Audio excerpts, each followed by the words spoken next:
बिस्मिल्लाहिर्रहमानिर्रहीम। सूरह अल-बकरा आयत 60 से 66।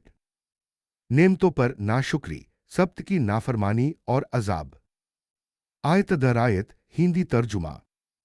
और याद करो जब मूसा ने अपनी कौम के लिए पानी मांगा तो हमने कहा, अपने अस नुक्ता हा से पत्थर पर मारो, तो उससे 12 चश्मे फूट पड़े। हर गिरोह ने अपना अपना घाट पहचान लिया। अल्लाह की दी हुई रोजी में से खाओ पियो और जमीन में फसाद करते न फिरो। और याद करो जब तुमने कहा, ए मूसा, हम एक ही तरह के खाने पर सब्र नहीं कर सकते, तो अपने रब से दुआ करो कि वह हमारे लिए जमीन से उगने वाली चीजें निकाले, साग, ककड़ी, लहसुन, मसूर और प्याज। मूसा ने कहा, क्या तुम बेहतर चीज को घटिया चीज से बदलना चाहते हो? किसी शहर में उतर जाओ, वहां तुम्हें वह मिल जाएगा जो तुम मांगते हो। और उन पर जिल्लत और मुफलिसी थोप दी गई और वे अल्लाह के गजब में घिर गए। यह इसलिए कि वे अल्लाह की आयतों का इनकार करते और नबियों को नाहक कत्ल करते थे। यह सब उनकी नाफरमानी और ज्यादती की वजह से था। बेशक जो लोग ईमान लाए और जो यहूदी हुए और नसरानी और साबी, जो भी अल्लाह और आखिरत के दिन पर ईमान लाया और नेक अमल किया, तो उनके लिए उनके रब के पास उनका अज्र है। न उन पर कोई खौफ होगा और न वे गमगीन होंगे। और याद करो जब हमने तुमसे पुख्ता अहद लिया और तुम्हारे ऊपर तूर को उठा दिया।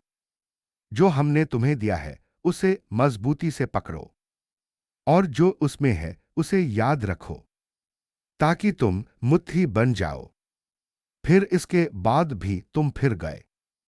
और अगर तुम पर अल्लाह का फजल और उसकी रहमत न होती तो तुम जरूर घाटे में पड़ जाते।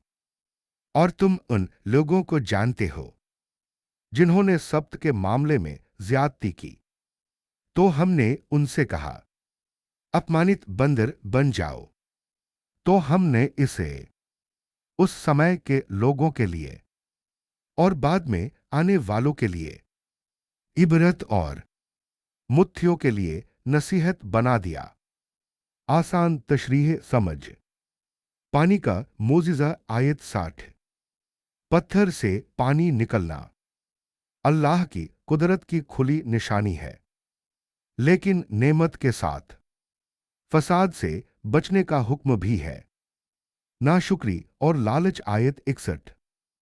बेहतर रोजी छोड़कर घटिया चीज मांगना नाशुक्री की मिसाल है।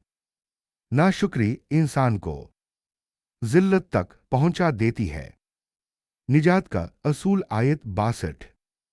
निजात का रास्ता साफ है।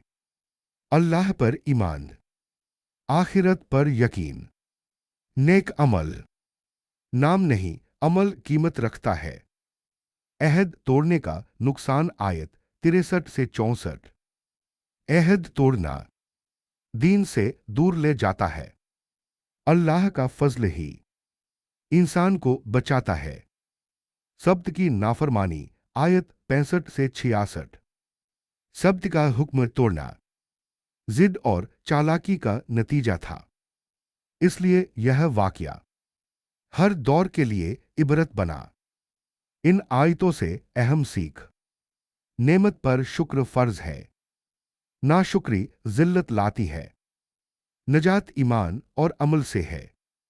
अहद निभाना दीन की बुनियाद है। पिछले वाकियात इबरत के लिए हैं।